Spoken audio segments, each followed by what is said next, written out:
It's Wizards versus Lesbians, a podcast for your ears. Hello, and welcome to Wizards versus Lesbians. My name is Isaac. I'm Alexis. And we have a guest. Guest, please introduce yourself. Hello, I'm B, or Naked B on the internet. Long-time listener, first-time guest. Yay!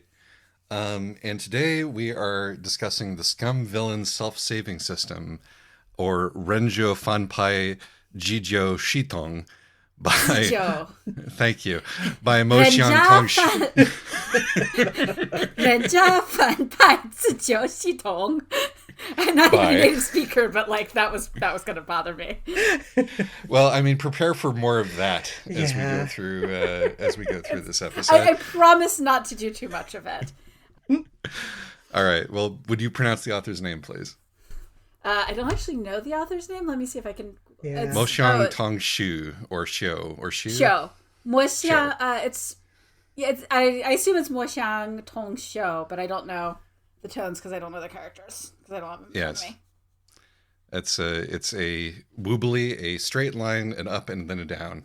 All right, excellent. Yeah, those being the four tones, which that's definitely what you call them. So we were going to only discuss the first volume of Scum Villain's self-saving system, but then Alexis read all of it, and I, upon completing the first volume, was like, but, and then kept reading. So I've also read most of it at this point.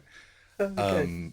So I won't have to stop myself from all of these, like, oh, but that doesn't happen until book 2 or book 3. I mean, I've been known to do that on the podcast anyway, so... Yes, it's fine. I am most of the way through book 3. I was reading right up until the point that we started recording. You can spoil me for the last bit of it. I don't mind. Yeah. I even read the 4th volume, though the short stories. Though I kind of skimmed some of them. Mm-hmm. So it is traditional for the guest to give us the plot. B, would you be so kind? Yes, I think I've got it down to 5 sentences. That was the hard part. All right. Main character Shen Yuan is a terminally online nerd and #1 anti-fan of this year's hottest male power fantasy stallion novel. Unlike all those other readers, Shen Yuan's not in it for the trashy sex scenes, but rather for Lu Binghe, the half-demon protagonist, and all the cool magical beasts he slaughters in his blood-soaked rise to power. Shen Yuan drops dead reading the final, infuriating chapter of the novel and wakes up in the world of the novel. He is horrified to learn he's in the body of Shen Jingchu, the scum villain of the novel, Lu Binghe's elegant and scholarly but hateful and cruel teacher. Shen Yuan's goal: do anything he can to avoid Shen Jingchu's canon fate, which was horrific mutilation at the hands of Lu Binghe. And then I wanted to talk about like setting and genre and context, but as for plot, I think that's the plot. Yeah, that's a pretty good rundown. We'll have time to get to the rest of that, certainly. Yes, thank you I think you're the only person who's ever prepared that, including us. So, sometimes I prepare. But so I appreciate it regardless. As you may be aware, there are no lesbians in this book. Only fan and lesbians. There's definitely a sad lack of lesbians. Mm-hmm. But, there's all these, on the other hand, there's all these female characters who are suddenly lacking a love interest. So there is a lot of room for femme-slash, at least. Yes. Yes, and because they are suddenly lacking love interest, they suddenly start getting character development, or at least more than they otherwise would have gotten. And wizards, there are plenty of immortal cultivators here who, I'd be willing to call any like major Shenxia character a wizard. I mean, they're pretty much like I'm pretty sure, in fact, that some of the older stodgier translations of Chinese classics just translate that kind of word as wizard.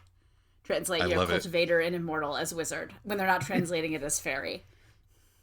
Ooh, that's a problem. Yeah. I run into fairy a lot in other books, and it's always like, what do they mean by fairy? Is this different from cultivator? Or yeah. I'm never quite sure. I'm really excited, by the way, for what insight Alexis can give us into some of the more abstruse elements here. Yeah, though disclaimer, I am not a Xinsha fan at all. Yeah. It's not that I didn't enjoy this, but like it's never been something that I particularly sought out. But I've read, translations of a lot of the classics from which this stuff eventually descends. Yes. And can you tell us quickly what the difference between wuxia and xianxia is? Yeah, basically Xinsha focuses much more on like magical cultivation powers. That's the distinction in my head. I'm sure that an actual fan of these genres could give you a much better one. But, Gotcha. wuxia is mostly martial arts, and xinsha is like magic, basically. That's why I think it's fair to call these guys wizards. Yeah, like so far in my reading experience, in wuxia, they have superpowers, right? They can jump really far, they can punch really hard, but in shansha, they're casting spells. Straight up magic. Indeed. So, why should you read this? I mean, because I that was a very succinct plot summary, but I don't think that it really touches anything that makes what makes this book really, really, really charming. So let's go through why you should read this, Alexis, and then B, and then me. It is unexpectedly, it is very charming. And it's genre savvy, but in a way, but instead of it being genre savviness makes the protagonist super powerful, it's the protagonist is super genre savvy. He just doesn't realize that he's in the wrong genre. He thinks he's in a male fantasy harem story, and actually, due to his own actions, he is in a boys' love online novel. And so sort of the discrepancy there, and watching all the different ways that the author pokes fun at really both genres, is I think where a lot of the joy comes from, because it's just clearly somebody having a really good time. Yes. B, why should you read this book? Yeah, it's hilariously funny. At least I just really laughed, and I would say out of all this wave of English translations of Dan Mei novels coming from China, it's the funniest one.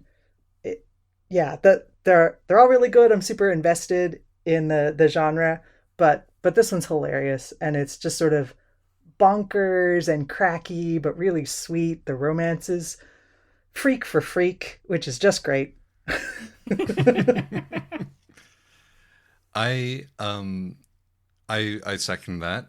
First of all, I think I've probably laughed out loud reading this more than anything else that we've read for the podcast. Admittedly, comedies aren't really what we usually focus on, but No, I also laughed a lot though. But this is incredibly funny. Also, it's sort of if you know nothing about this fandom, it is kind of a sudden deep dive into a different fandom culture, which I love. I personally love that. It's one of my favorite things in the whole world, and if you share that, then you will probably love this too. And it's actually just a really entertaining, fun adventure novel on top of all that, honestly. Like, even without all of the metafictional gewgaws, which are all, I think, really good and funny, and all of the like farcical elements, and there's some really good sort of comedy of manners stuff here. There's like classic sort of, we're hiding that there's three people in this bed kind of comedy. Yes. And all sorts of other stuff. But in the end, it's also just a really solid, yarn, and compulsively readable. It is definitely compulsively readable. I do actually want to add a couple more reasons why you should read it that are somewhat distinct from like the story itself. One of which being that the translation and annotations I think are quite good. Oh God, I love that these translators did such a good job. Let's name them. Felicie and Lily. Excellent work. I'm so impressed with what they pulled off. Yeah, and it's well annotated too. I think that they really hit it's actually an appropriate amount of annotation that gives you enough context that you're not missing the jokes, but also doesn't overwhelm the reader, is actually a really hard balance to strike. I say as somebody who has to like handhold people through doing this professionally. And I thought that overall the translators did a very good job of hitting that. Which, you know, also, like, anybody who's seen an over or under subtitled anime knows how hard it is to strike. Keikaku means plan! That balance. And then my other reason is that, you know, I actually feel like part of the reason why I agreed to do this, to review this novel that contains 0 lesbians, is that, you know, our podcast, which is, among other things, engaged with the queer fiction world, I feel like we actually owe it to the Fujoshis of China, or the Funyu, who, you know, are risking, like, actual political consequences and genuine censorship, and are, at least back when I was living in Beijing, were considered genuine members of the queer community there. I'm saluting right now. Like, seriously, shout out to the Funyu. Yeah, no, absolutely. And also, you know, like, if you have, you know, some thoughts about mainland China and you're used to thinking of mainland China as this sort of evil monolith,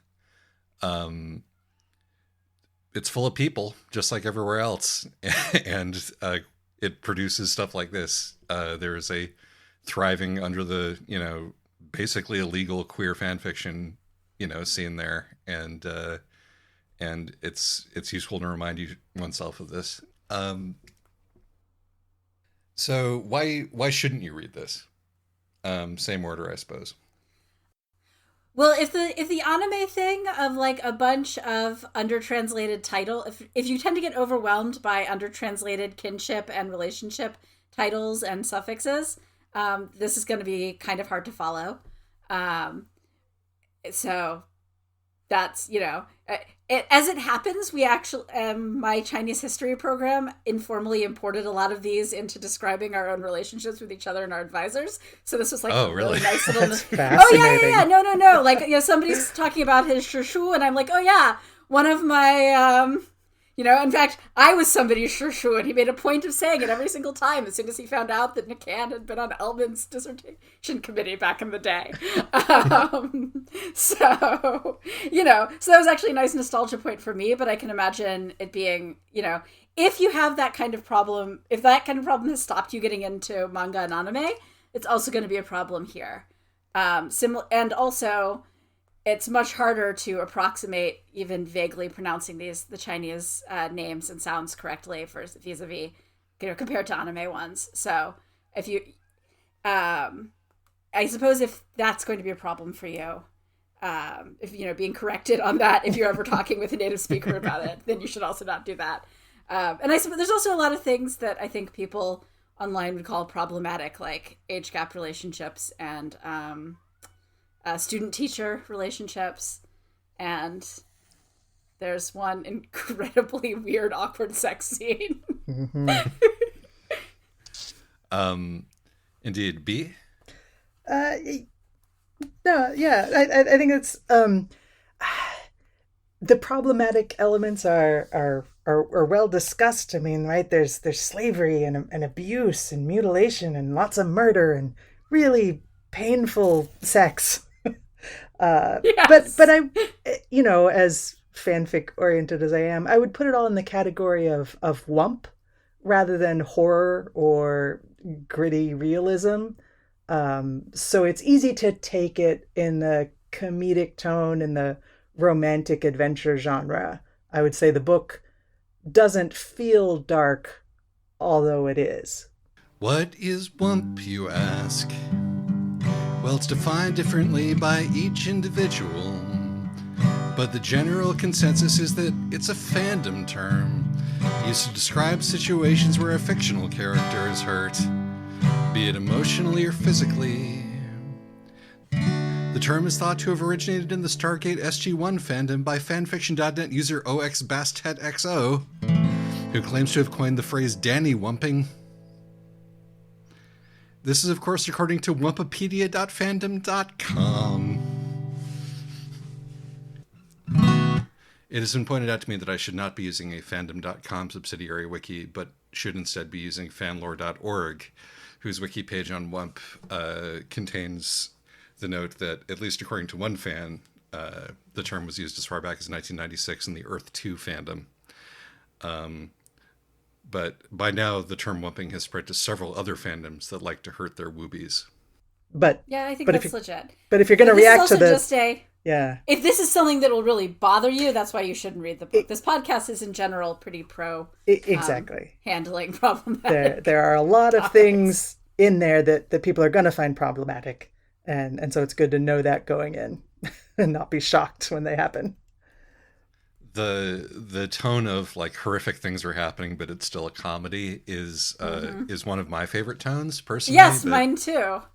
If it's not one of yours, then I could see this being a problem. But I think really the major barrier to entry here is what you said, Alexis. It's I think that a certain degree of fluency in fandom terminology is probably necessary to not bounce off this, and a certain fluency in like, I mean, anime will get you close enough, but you know, a certain fluency in sort of the in talking about tropes and these kinds of familial relations and that kind of stuff, and also just a willingness to sort of let all of these names and ideas wash over you, even if you can't grasp them all at once, you know, because if it's not immediately making sense, just, you know, you can just sort of stick with it. And maybe things will become clearer. But if it just seems incomprehensible, I don't know if there's any way if pushing through it's going to help. Yeah. So, but beyond that, I can't think of a reason not to, beyond the content warnings, which we will get to shortly. I guess if you're one of those anime fans who feels the need to look down on Chinese things because you've internalized a lot, you know, then be gone. Japanese nationalism. Be gone. We have no need for you. Scat. Do not internalize Japanese racism along with your Japanese culture, please. So, content warnings. Oh God!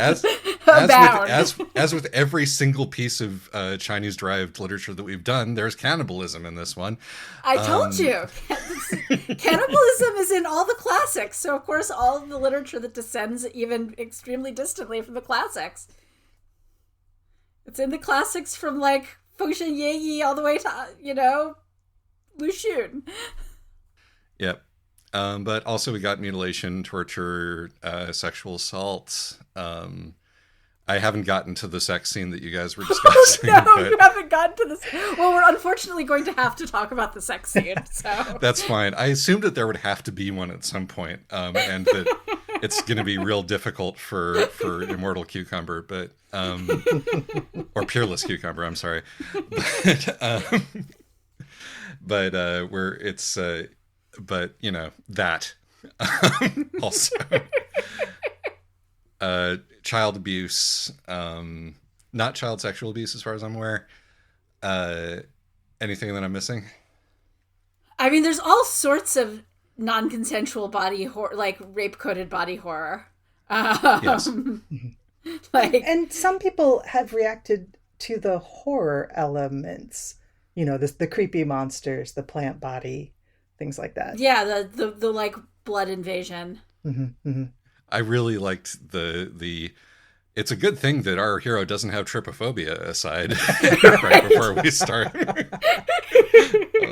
It's so on the button for like the online culture that it's sort of gently satirizing. But yes, body horror aplenty, as is true for again every Chinese derived piece of fantasy literature that we've discussed on this podcast. But with that being said, let's go off to the spoiler zone and get into it. Yeah. Yay. 朋友一生一起走，那些日子不再有，一句话一辈子，一生情一杯酒。朋友不曾不痛过，一生朋友你会懂，还有伤，还有痛。还有走 spoiler zone. I was so prepared for this to be like either impenetrable or or just really smug and annoying. And like, it's not either. I Yeah. mean, I loved the tone just straight off the bat so much. It's like it's a sort of a comedic tone that'll be familiar to you if you are into like Japanese pop culture. Honestly, it's got a sort of the narrative itself has a sort of Tsukomi bokeh rhythm about it, Mm-hmm. where it's like, you know, the you will the narrative the character's the main character's internal monologue himself is all about, you know, well, this is happening, you know, uh exclamation point, question mark. But you know, it doesn't get old because the actual circumstances are appropriately escalating and bizarre, and I just, particularly as I got into the third volume, I was just laughing a lot just because of how like I this think I poor didn't. guy. This poor guy. You know. I think it helps that in terms of it not being smug, that you know, the author's done a very good job of making it obvious and understandable why the character would be clueless. And you know, like his isekai protagonist powers are sometimes genuinely useful and sometimes lead him down completely wrong conclusions. And the author's actually quite good at you know, the really getting into the viewpoint of the protagonist. He's not nearly as flat as a lot of isekai protagonists tend to be. And so, you know, it ends up, a lot of his decisions, even the really terrible ones, end up being at least fairly understandable. And it hits a good rhythm of like letting things go well for him and then having things go terrible for him, which I think also helps with the not being too smug and also not being unbearable. Well, yeah, no, it's like when we started out, I was like, you know, okay, it's an isekai, so he's going to use his, you know, genre savviness to understand the novel.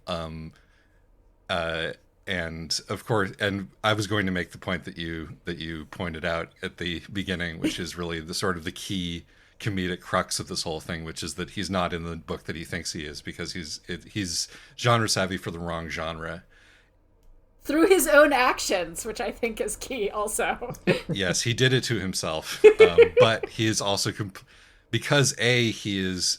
I mean, I don't know which side it. So you know, you're gonna have to help me with this. Is he closeted, or is he, you know, is he engaging, or is he actually straight? Well, so why don't we have B come? I have my own thoughts, but I want to hear B's first. Yeah, I tend to the interpretation that he does not understand himself as gay, even after he enters in the relationship with Bingha. That he's just so compulsory heterosexuality hasn't thought about it as something that related to him. That I don't think, yeah, closeted doesn't feel right, but straight definitely doesn't feel right either, because he's just constantly talking about how attractive other men are. Like when he sees Lukinga, for the war god, for the first time, he's like, what an attractive man.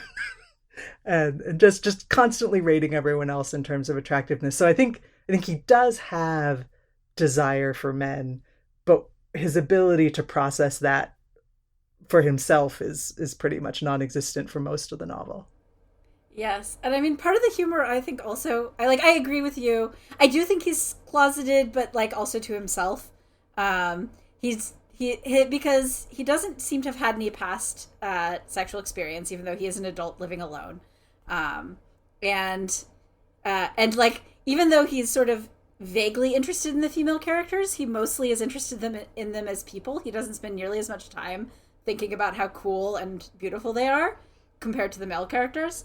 It's also, as I think was also already pointed out, that he is reading this stallion novel. Right, that's what I was gonna do. And he wasn't at all interested. Like he's reading this harem, you know, porn novel, and he's completely uninterested in the sex scenes. He's just memorizing all the different demons.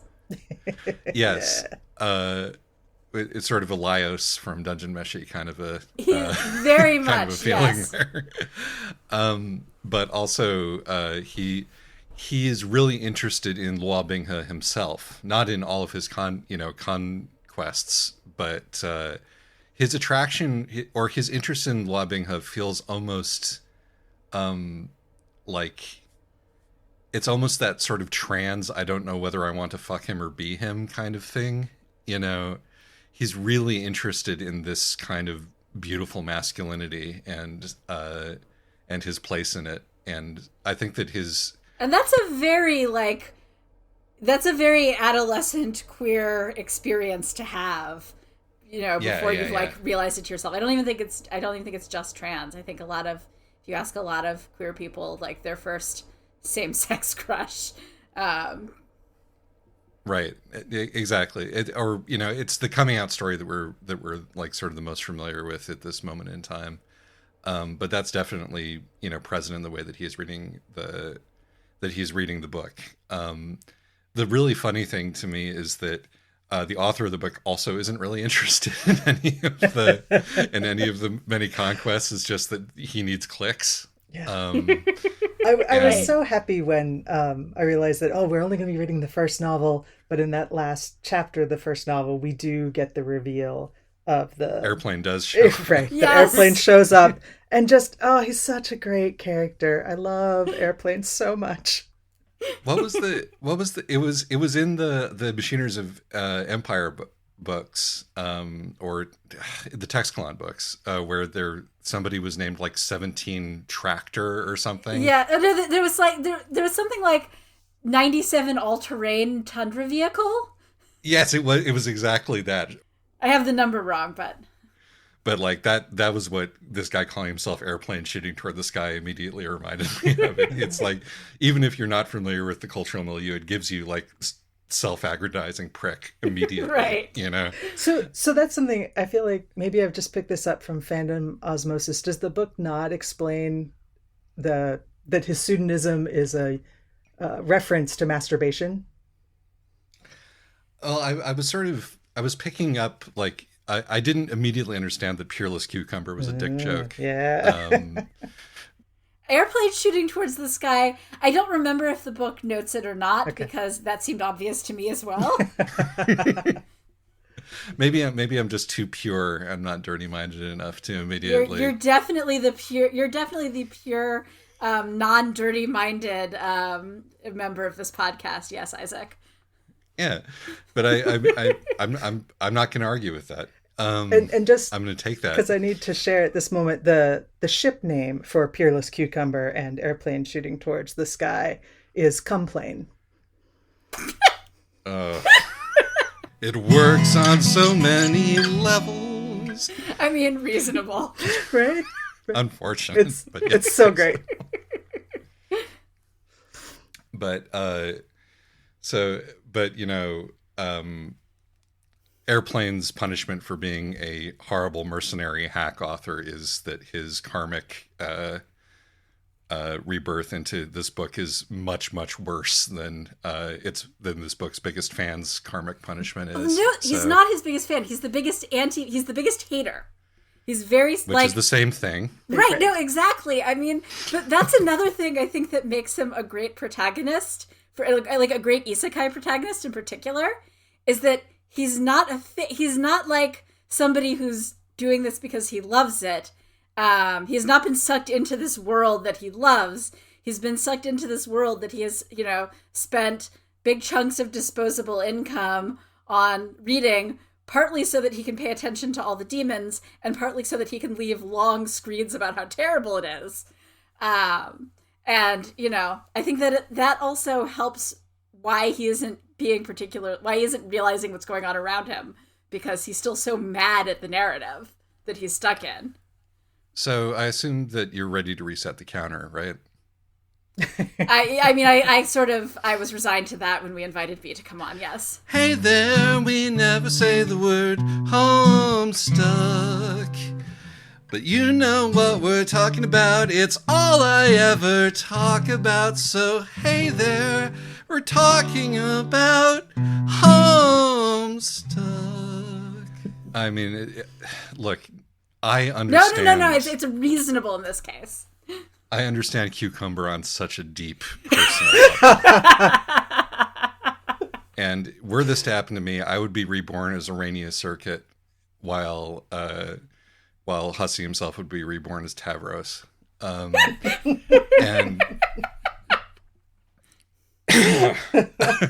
I'm glad you've thought this out and figured out exactly which character you would transmigrate well, I into. mean, when they had the conversation about how the author wanted to make Shun a Vriska, but steered away from that, I was like, okay, this is too close for me to. It's like, you know, but I wanted to make him the kind of character that spawns like a million, you know, reams of fanwank. But you know, I went the other direction instead, and I was like, yep. Shung would have been exactly the Vriska of this book had he gone the direction that he was going to go in. And I would say fandom-wise, Shen Qingchu is absolutely the Vriska of the fandom. Very divisive in whether you think the original goods is fantastic and a deep, complex character, or the worst, and if you like them at all, you're horrible. You're problematic and Yeah. horrible. Of course, the original goods just sort of... I did wonder, like, what happened to him? Does he just die? Does he get overwritten? Fanfic is full of alternate theories. All right, I believe it.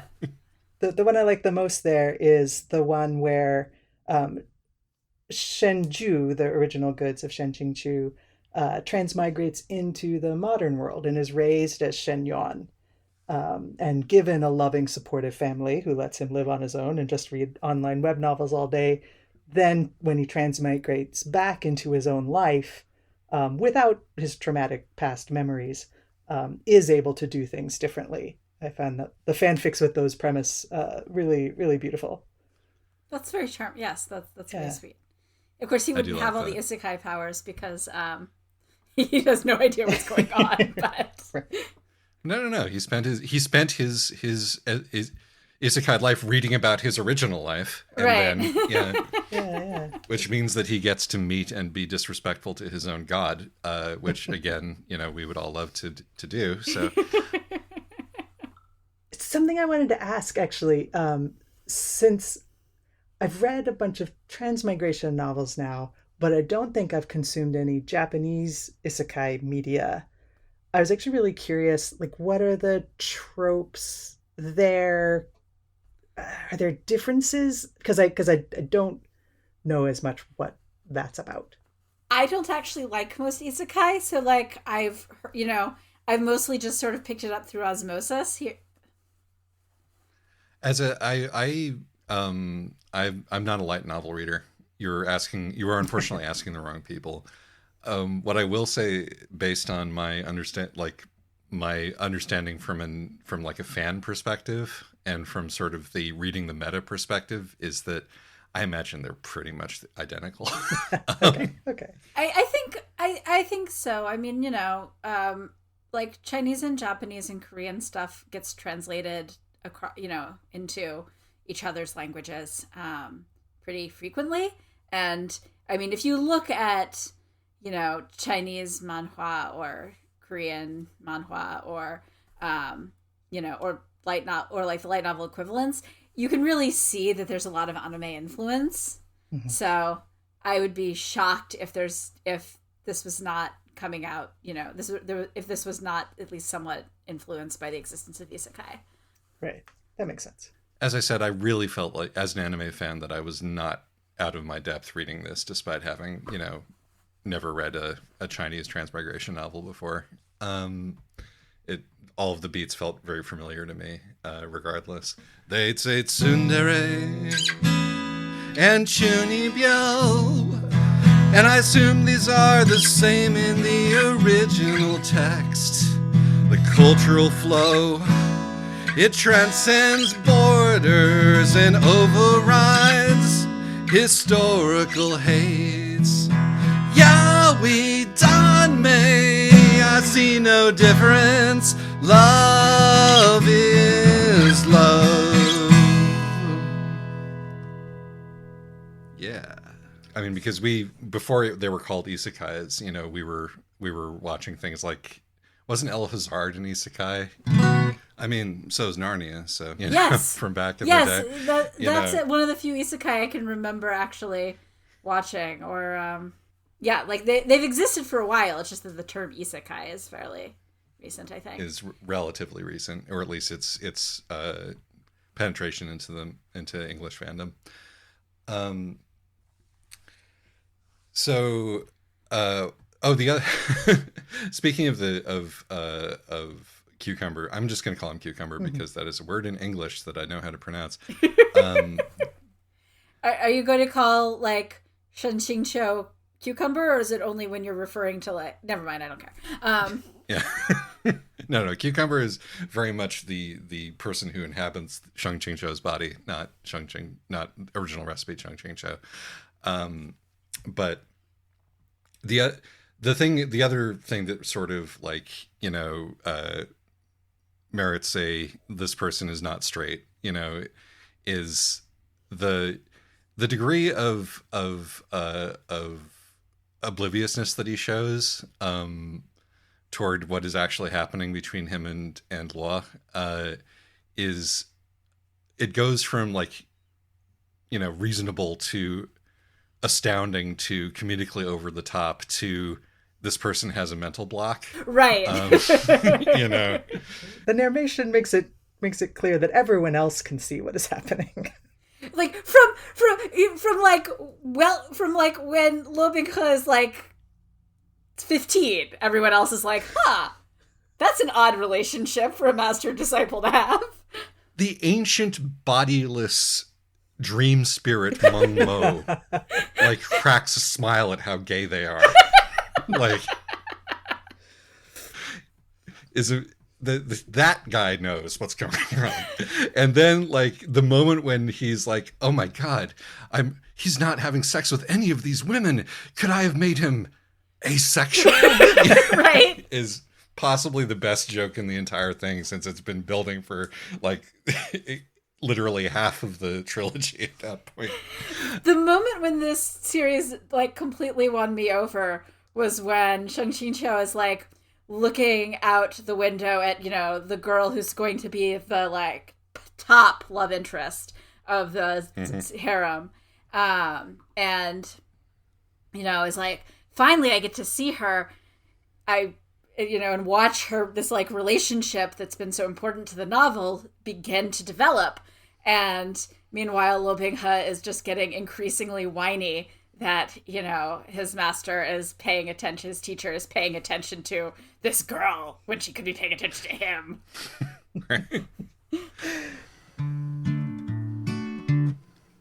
I didn't know this at the time of recording, but she grows up to be an author of light novels as well as a cultivated immortal.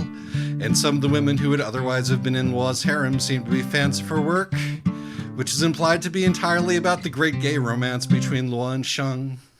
And given that we never see her face and her mask must always remain in place for plot reasons, I suggest that she is in fact MXTX herself. The most beautiful woman in the world. So I actually want to talk about how the trilogy treats its female characters. Yeah, we should. Because that's always interesting in stories like this, in the same way that we like to talk about how our lesbian books treat the male characters. And I was kind of worried at first.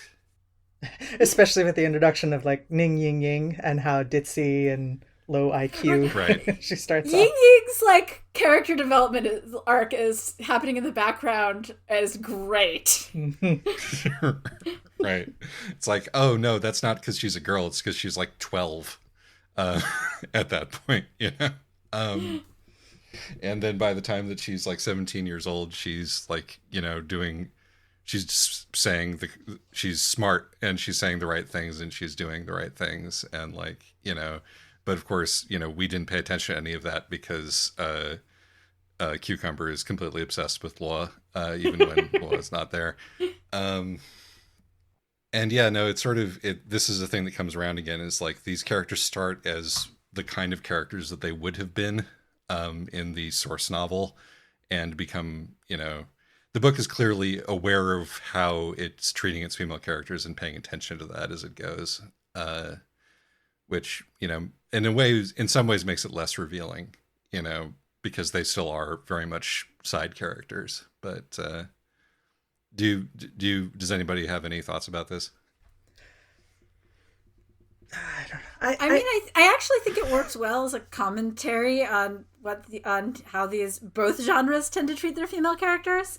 Like, you know, boys love across languages does tend to really sideline and minimize its female characters, and or just turn them into their entire job is to cheerlead the relationship. And I've not actually read any of the stallion novel harem, genre that this is parodying, but I can kind of extrapolate just based on the harem anime of my youth. And yes. Again, like it's clearly you get one personality trait apiece, and you get one personality trait apiece, and you will all be obsessed with the main character no matter what.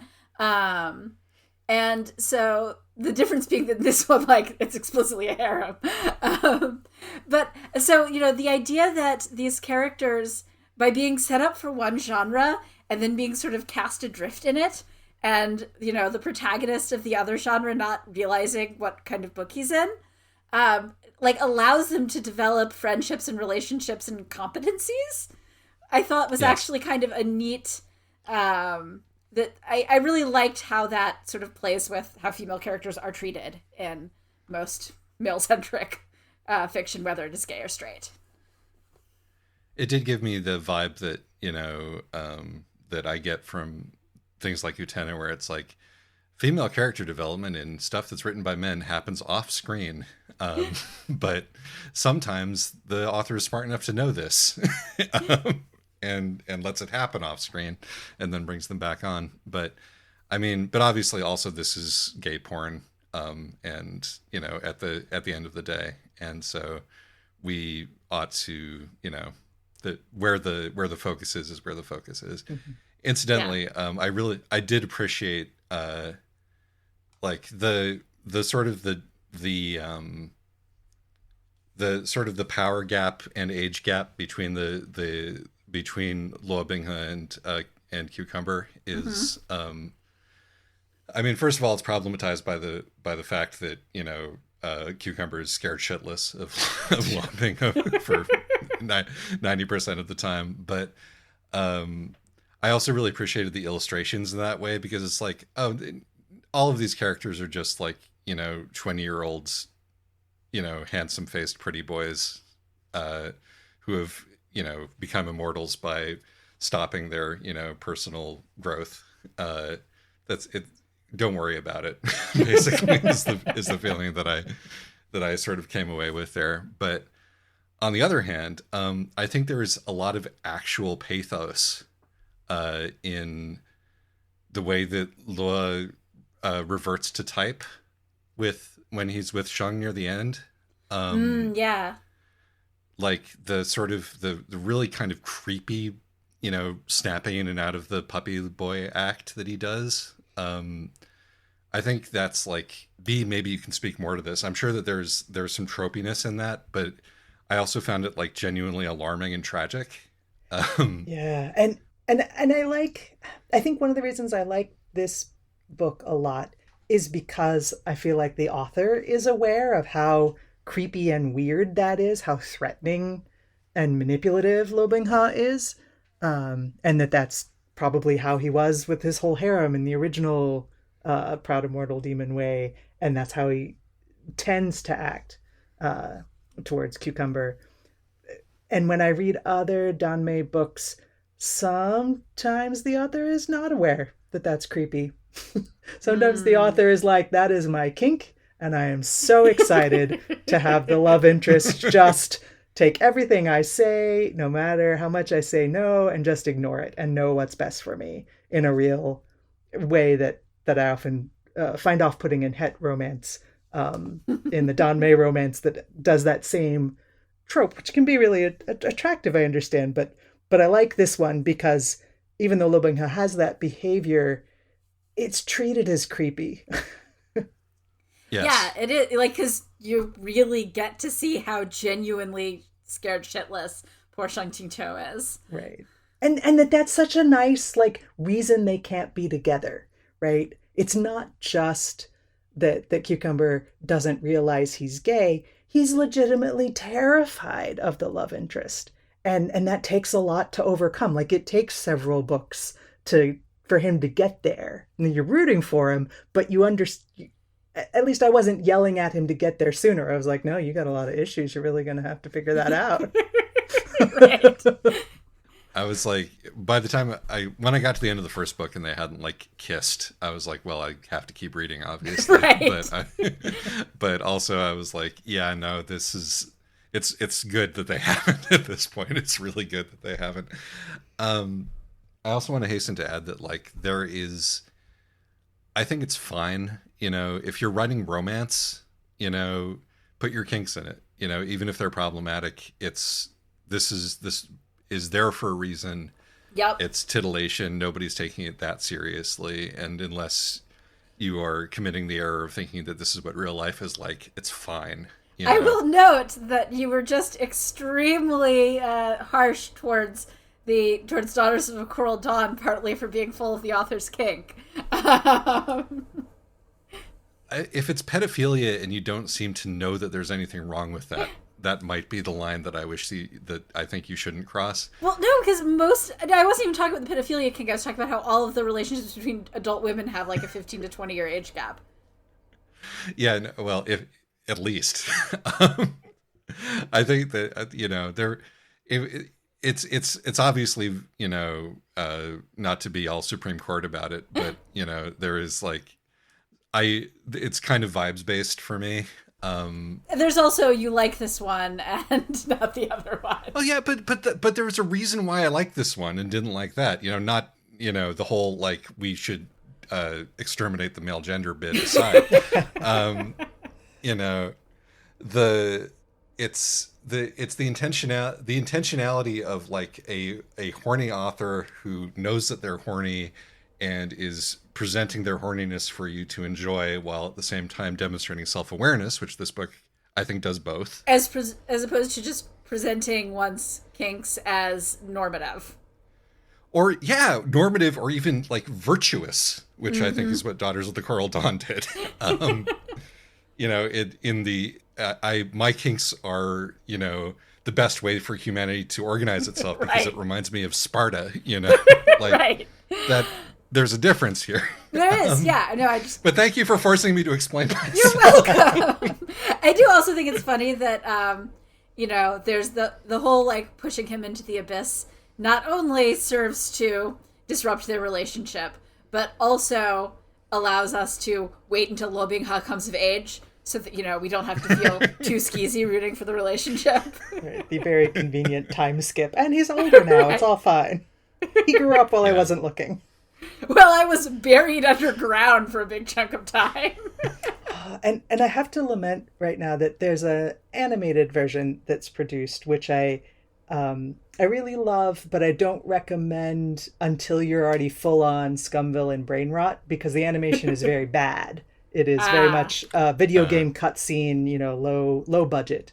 So I'd avoided it for a long time, but when I finally watched it, I was like, oh no, this is great. I spent 30 seconds thinking everything looked terrible, and then the rest of it going, but I am so here for this.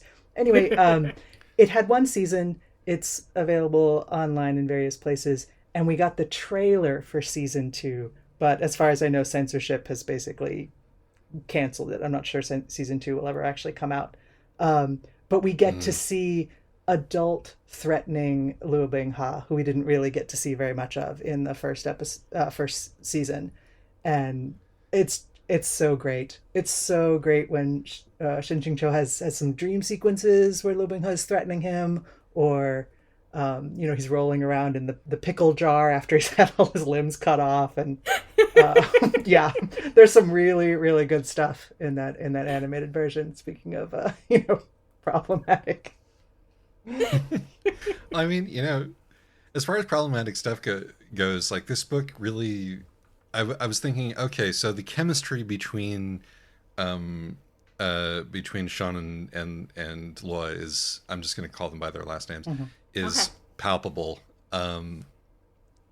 It's palpable in this book. Like even with like Shang being oblivious / repressing / everything else, And I was like, okay, so why do I really feel the spark, the frisson in this one when I haven't in a lot of the, the romantic writing that we have read? And the answer that I've come to is that I think that the secret of writing chemistry is to capture the distress and consternation that it causes the people who are experiencing it, as well as the people around them. Exactly. It's like, no, this is a good fictional romance. This should be like yanking you out of the course of your life, if it's really that much of a big deal enough for the plot of this book to turn around. And that should be causing you an enormous amount of, problems because it's disrupting your entire deal, That's an interesting thought. I because that's something I've also wondered about, like what makes chemistry work. And I think some of it is just very individual, based on the reader, which is why you might as well just write for yourself, and there will, right. don't try to predict what the readers will like, unless I suppose you're as metric driven as Airplane. But I think that's an interesting theory, that one of the ways to make chemistry work is to really just show all the trouble it causes. Yeah, it's like being in love, even under the best of circumstances, is always a little bit terrifying, I think. And again, this is, people are different. This can be very much be a person to person thing, but like there should at least be an element of fear in here. Although, this one obviously takes it to an extreme. Right. But it's not even just the fear. Like, you also get to see, all the ways that, like, Xingqiu just gets really used to having Luo Binghe around. And the way that, like, he's like paying really close attention to his emotions and his facial expressions, and feeling, unaccountably bad whenever he's mildly disappointed him. Yes. I one of my favorite jokes in the book is how he has a perfectly rational explanation for every single one of these instances. Yes. And he's like, why is everybody around me misinterpreting these perfectly normal things that I'm doing? Like calling out the name of my lost of my disciple. As I kneel by his gravestone. Right. And he thinks to himself, like a grieving widow. Oh, wait, why would I think that? No, erase that from my brain. Okay. Yeah. Which really, I think, does help, sell me at least on the idea that, no, Shang Qingqiu really is genuinely gay. Or bi, yes. But also his lack of interest in women other than sort of vaguely aesthetically, and as characters. Like, he's interested in the female characters as fictional characters. Mm-hmm. I love that his reaction to seeing the demon saintess when she shows up to invade is, oh no, did you really walk barefoot? My dear, where are your shoes? Sure, she's scantily clad and maybe she's cold, but where are your shoes? Oh no. I really like her as a character. Yeah. I don't know if she gets any more in the bit that I haven't read, but I hope that she does. She doesn't, sadly. But yeah, no, you're exactly right. And there's this sort of like, also, he's not a particularly moral person or righteous person. Is what's his actual name? Cucumber. Shen Yuan. Shen Yuan. Yeah, Shen Yuan. Yeah. These pinyin vowels, they'll be the death of me. I know. Sorry. Yeah, no. If we'd only gone with Guoyu Robots, if only we'd gone with Guoyu Robots, then we would also know how to pronounce the tones correctly.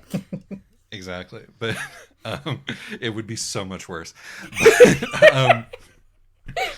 But regardless, what I was trying to say was that Shen Yuan, God fuck Shen Yuan. It's a palatalized vowel thing. He's not a particularly righteous person, and it's like if you've been isekai'd into a position of power and you are a straight man with not a particularly strong moral compass, you would probably abuse your power and try it on with some of the girls in much the same way that like the first thing that Luo Binghe does when he has Shun in his dream is to sexually assault him because it's a dream. Why not? And that probably reflects some of his lack of immediate sexual desire in general. Yeah, I mean, I don't think Xingqiu has a particularly high sex drive regardless, but he's somewhere on the A spec. um, Yeah. but you know, the thing is that he doesn't really abuse his power. I mean, it's hard to tell whether or not he would have abused his power over the disciples if he weren't terrified.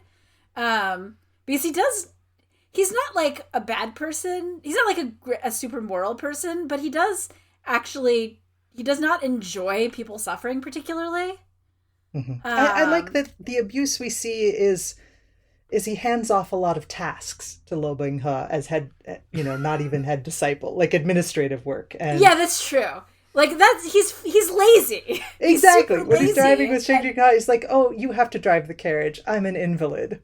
Right? Like right. that laziness is really fun as a main character, to have someone who's not noble or someone to aspire to. He's not mean at all, but really just wants to read trashy novels and eat good food and lie around. Yeah. He's a spoiled rich boy. And he wants to, right, exactly. He's a spoiled rich boy. And there's and also he wants to look good while doing all of this. Right. He loves his elegant persona. When he gets his fan back, he's like, oh, finally, thunk, fan, look from behind the fan mysteriously. It's like, oh, my prop is back. Right. And of course, some of that is also just that he's really into this genre. And like, if he's going to die horribly in 3 to 5 years, like he believes he is, he might as well have a lot of fun getting to lean into being a magical cultivator from this genre that he likes to read. I could see, even if I didn't have a homosexual bone in my body, I could see just agreeing to whatever Luo wants because of the breakfasts, honestly. Okay, so I do think as we're getting on the hour mark, we should talk about, even if it's just me and B, we should talk about their big get-together sex scene. Sure. But before we do that, I want to at least mention the system, because we haven't mentioned the system. Oh, that's true. And I think that it's as you point out, when our main character is extremely lazy and motivated mostly by fear, like putting a magical shock collar on him in the form of like this narrative device which forces him to actually go out and do the things that he's supposed to do in this book is like both very funny and very smart as a sort of way to keep the plot moving along. Also, at a steady pace. Watching him try to, before he unlocks the OOC feature, which also I found hilarious. Like watching him try to already start laying the groundwork of having Lo Bing He not hate him, but he's not allowed to be OOC, so he's like hiding behind trees and trying to disrupt the bullying. And him like points lawyering the system to be like, oh, well, that's not OOC because of this elaborate backstory, like he's writing a comment on the web novel, and so you shouldn't deduct 20 points, and that's sometimes working.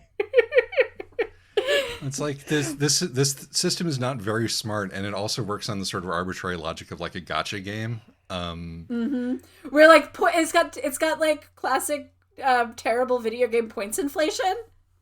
Exactly. When I was Googling, like, okay, I need to sound smart, so what are some Scum villain, meta theories? One that I came across which absolutely changed me, and I've got new eyes, is the system as the web novel audience. The system as demanding, complaining, impatient, will dock points if the plot doesn't go how they want, but they want contradictory things, and they're willing to be persuaded to want something else. Oh, so OOC is unlocked basically when you've changed your fandom, either its composition or their, opinions, enough that they're willing to be sold on your new character behavior. Yeah, or simply they trust you enough to be like, let's see where he's going with this. He's cooking. And I think that's justified in the text, because I mean, you get it. One of the great reveals at the end is, all of your appeal, your appeal points of the original novel came from men, but now you're getting all of these categories which are, you know, exclusive to predominantly female audiences, and that's where you're racking up all of your points and achievements now.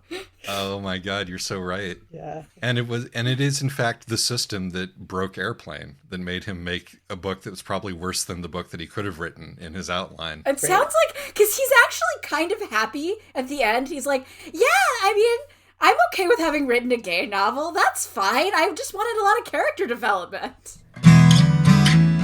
He says, literary novels have gays all the time, or something to that effect. Yeah. Yeah. And No, it's from really good. the same meta was like, okay, so the author, Airplane, gives in to the system, mostly follows what the system wants him to do, sold out to his audience and just wrote all the trashy sex scenes instead of the original outline. Whereas, And then sold out to the demons inside his novel. And then Cucumber comes along and pushes a little harder to tell the story he wants to tell, to protect Lubingha from bad stuff. You know, someone who's willing to take some point deductions from the system, from the audience, and try to string them along and convince them that this is the story they do want. And I thought that was neat. This sort of that second is neat, chance. though. It's interesting because this is, you know, one of the things that, isn't it kind, in some ways this is wish fulfillment fantasy of that really infuriating story that, you know, you got really into and you're so mad about how it turned out. What if you could just go in and change it? Yes. That's what fanfic is. Exactly. But, you know, but what if instead of fanfic, you were like going into the source material and just making it a better story? I think this is exactly right, because, you know, the system, the one time that the system like docks him a significant number of points is when a scene happens where things don't go well for the protagonist, and it's like, you know, that you have to have those in your book, right? You know, in order to create tension and like stakes. But no, because this was a stallion novel or a harem novel, like the protagonist always has to win, which will make the book shitty. Like almost automatically. And so the system is actually working to make this a worse book in some ways, but also, you know, when it's rewarding him for character development, as you say, in other ways, when the priorities of the audience, and I'm totally willing to go with this as fanon, changes. But you were going to talk about this horrible, awkward sex scene, so please. Yes, and actually the system is a great transitional point because, Isaac, the sex scene happens because the system is going to deliver poor Shang Qingqiu his plot relevant items so that he can snap Lobingha out of his like violent demon fury. But it's taking too long to load, and so Shang Qingqiu, desperate for a way to distract and, you know, stall before he gets his limbs torn off, of course, immediately goes to, clearly he's going to have sex with Lobingha. Like, he's just going to have to do that for the team. But, like, also it's awful. Like, it's incredibly painful for him because Lobingha has, you know, massive harem protagonist penis. They're not overselling this. He's like, well, time to get fucked in the ass. And he straight up presents, and it does not go well for him. And also has never had sex before, unlike in the harem manga. So he has no idea what he's doing. Right. Yeah, and there are no yaoi holes in real life. So, right, and you know, and the so it's also kind of a comment on that because like neither of them know what they're doing, and so there's just blood everywhere. Right. Oh, it's so genuinely distressing, and yet it is a genuinely distressing scene. Like, it is not sweet or hot or anything unless you're really into like just horribly bleeding anal fissures. But in that way where it's not a rape scene either, right? Shenyon is trying to save the world. He's trying to save his love interest, and he's like, well, sex always worked in the original novel. Let's do that. But he doesn't know what he's doing, and so he's bad at it, and so it's bad, and it's cringy, and it's awful. But it's really, like, it was unpleasant to read, but I think because it punctured that fantasy that first time sex is always beautiful and glorious. Right. Don't say punctured. Yeah. Yeah. Also, there's a funny thing. I think it's in one of the sex scenes in the fourth book, and like the short stories, where Living Hu's like, okay, well maybe do you want to top? And Shang Cho's like, no, that would spoil you. You can't. I can't top. I cannot penetrate the stallion harem protagonist. That would be wrong. That would be aesthetically unpleasant. So we're just gonna have to have sex again, even though it hurts a lot. Yeah, the extras are really genre savvying yourself into being a bottom. Yep. But I'm sorry, what were you saying, B? Oh, no, just the extras are delightful because they do have that quality of, well, I mean, these didn't really fit in the main story, but I had this thought, or I wanted to do this, or this would be funny. Like there's a de-aging extra where Bing He is turned into a little kid. About that one. Yeah, it's delightful. I like that. Again, my understanding is that this is a format born out of the censorship sometimes, is that you write your story in a way that might plausibly pass, and then you put these extra chapters, which if you get in trouble, you can just delete them, but it doesn't ruin the whole story. That's sort of why a lot of this stuff is farmed out. But I do enjoy it as a concept because I think there's that freedom of these are extras, these are epilogues, these are side stories. You can get a little weirder with it. This is also something that like Yoon Ha Lee does, of sort of, he writes fan fiction of his own work. Sort of dubious canonicity, or sometimes it's canon and sometimes it's not. And both he posts this to AO3, but also he'll release short stories in collections or whatever, and he'll be like, "Yeah, you can. This is canon or not if you want it, but it's all the like crack fic that the author wanted to write, because the author themselves is coming out of fandom." Mm-hmm. As opposed to Tasmir, who just puts it in the book. Right. Well, Tasmir puts it a little bit in the book, but like swings. She doesn't. You only get the setups. Right. No, because it's a joke in that case. But yeah, no, I think that's it's both wily and effective as a way to structure your story, and also incidentally lets people sort of have a valve on how freaky they want things to get when they're reading. So I approve of this. Mm-hmm. Being the prude of the podcast. Yes, absolutely. Yay. Okay. So let's do some notes and then we'll put this one to bed. Random notes. Yeah, I like the sort of, I was a little bit worried about the sort of the race allegory. I guess this isn't really a note so much as an entire topic of conversation, but the thing is that I don't know how that ended up. It was fine. But like, I appreciated the way that sort of, it's like, Shun is like, as a modern person, I have this sort of line to use on Lua to sort of, hopefully to make him be less traumatized later, which completely backfires and blows up in his face. But he's like, yeah, it's like, people, nobody's unacceptable to heaven. People, different races, they're good and bad people of all races. And he says, and he's like unreeling this as boilerplate while it is completely blowing Lua's mind. Right. Like, Lua will remember this for the rest of his life because nobody has ever said anything like this to him before. And does modern liberal values about race, like that, it doesn't matter at all, kind of. Right. And the book, and that does sort of bear itself out in the book. I don't know how the book ends, so I can't really say to what extent. I mean, it works one of the real twists is that of the two, Luo Binghe's father was actually way more sort of genuine and sweet, and the really like cold-hearted manipulator of the pair was his human mother. That is true. That is absolutely true. The joke that the demon lord is like that his father is like, he sees the three of them in bed, and he's like, oh, okay, that's interesting, because he's interested in human culture, and a gay threesome is, human culture. Interesting bit of human culture that I'm observing here. Right. I've heard this happens in the novels I read, so let me observe up close. Right, exactly.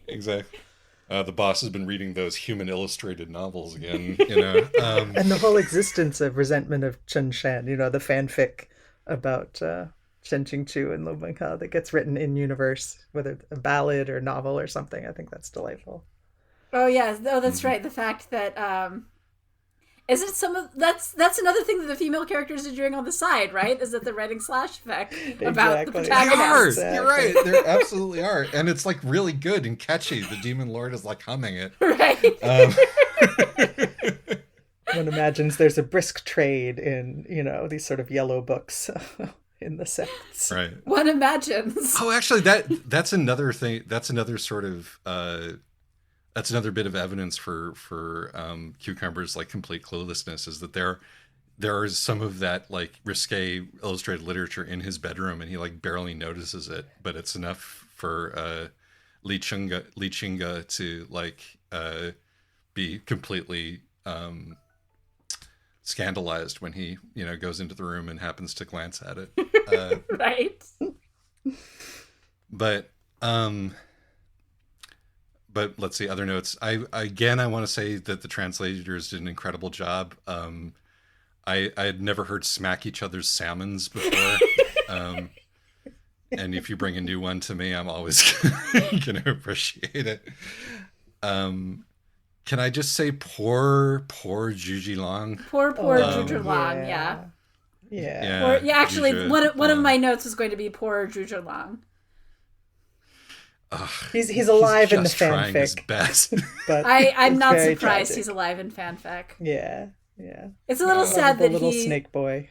Yeah, it's a little sad that he's like the one guy who doesn't get a happy ending, or at least an alive ending. And you feel like he could, right? Shen Yon loves beasts and creatures and is kind to him when he first meets him.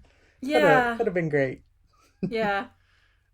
The idea that he was used as like a mobile picnicking area for his boss and the woman and the spy woman's date. Right.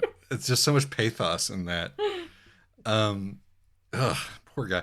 It's not even his boss. I believe it's his dad or his uncle. Right, yeah. His uncle. No, you're Uncle. absolutely right. Sometimes being a nephew is a fate worse than death. I didn't have a chance to look at the footnotes. Could you explain the Shujur joke that I don't Cucumber remember keeps making? Or... All right, never mind. Sorry. Is it some like yogurt drink that his name sounds like? I remember I've looked it up, but I don't. I think it was like a brand name. It's a brand of jelly, apparently. Well, so that makes sense. Yeah. And I just also want to appreciate the fact that we did in fact get to see the Black Moon rhinoceros python. Eventually. Yes. That paid off, and that it is just a giant. It is what it says on the tin, because airplane is kind of a relief. Kind of a hack. Airplane does not. Airplane is a hack. He had deadlines to meet. You can't come up with amazing monsters every week. No, I actually, one of the things I really enjoy is that Airplane is clearly just making up monsters that, whatever he needs for the next chapter.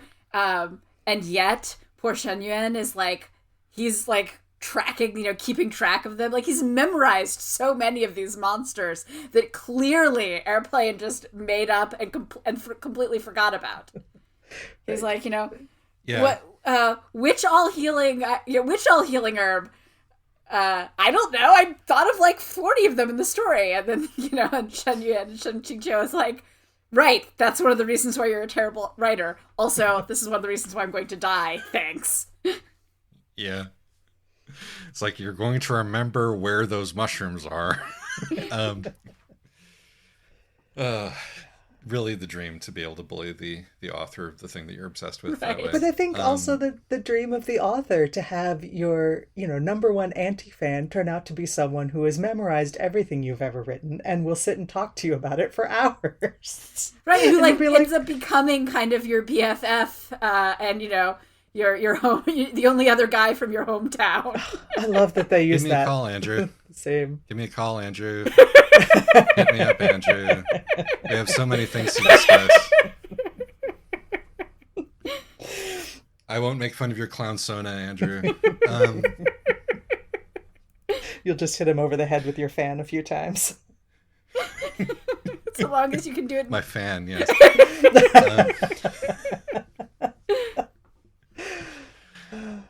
Anyway, I'm sorry. Do you have any other things that you want to make sure get brought up in the podcast? So one thing is I was trying to think about. I do think it's a pretty clever, without having actually read any Stallion novels. I've read Wikipedia entries about Stallion novels, read other people who did read one and described it to the rest of fandom. And once in the YouTube recommendations, after watching a Dan May animated cartoon, was like, just started watching the next thing that was recommended after. And after episode 2, I was like, wait a minute, this isn't making fun of this. This is legit just every episode a new bad guy comes and he fights him and defeats him, and then a new girl shows up and she falls in love with him. Like that's all that happens. And I had to Google it and find out on Reddit, yeah, that's all that happens, from people who liked it trying to recommend it to others. They're like, well, I mean, it does get a little repetitive where in every episode. But I like that MXTX, in inverting the Stallion novel with, macho guy who gets all the chicks and gets revenge on all his enemies and gets all the power, doesn't just invert that by making it's a girl who gets all the chicks and crushes her enemies and is super powerful or whatever. It feels like a real /BL yaoi inversion, in that the girl is not in the story except as the third party omniscient narrator. Right, that the narration commentary of what Shen Yuan is thinking and what Liu Bingheng is thinking, that's where I think the power fantasy and wish fulfillment is. Like the love interest and the main character are what you want to see, but for whatever reason the fantasy is not that you are in the story, but that you get to control the story. Not that you both I can fix him, I can make him worse. You can sort of do both, turn those knobs up all the way to 11 and then tell the story. And you get to see, because when you get the part that's, I think in book 4, that's actually showing some of the old forum posts about the story, and you get to see the one, or I think maybe later second, to Lo and Funyu being like, okay, but has anybody considered shipping these guys? And everyone else on the in the thread being super fed up with them, but then they're the ones who get what they want in the end. Those few lone fangirls trying hard to find some shippability in this harem novel. I do really appreciate, incidentally, that when we get to this sort of the squee part of the narrative, the system starts using incomprehensible emojis. The emojis right, are really because cute. I mean the system is the elite often is providing the comments, I think, of the fans. Right. Well, we've gone over, but I would expect nothing less. This is probably the best time I've had, just from an uncomplicated fun perspective. This is probably the best time I've had with a book that we've done for this podcast in a long time, and I'm going to finish it after we stop recording. Yeah. So, thank you so much, Anna, for bringing it to our attention. And I think that in return, we are going to do something horrible to you. We're going to ask you to come back on and talk about Mercedes Lackey. Oh my goodness. Mercedes Lackey. I mean, I read all those books in middle school, but I haven't read them since, so it's going to be a trip. I'm so willing. If you're because the Terma and Kethri duology. Okay. Yes. If you would, we would be very grateful. Yeah, that would be lovely. Awesome. Excellent. I feel like we needed somebody with your fandom nous, Yes. as it were, to help us tackle that. And, So, and if I do revisit them and have feelings about it, I'm glad I'll be able to process them with other people. Yes, thank you. As somebody who was like weirdly obsessed with these books when I was 11 and 12, I was just too young to read them. I too am looking forward to revisiting them and experiencing a whole manner of weird emotions. all right. But until then, thank you so much. Thank you for so coming. much. And Thank you. bye-bye. Bye. Bye.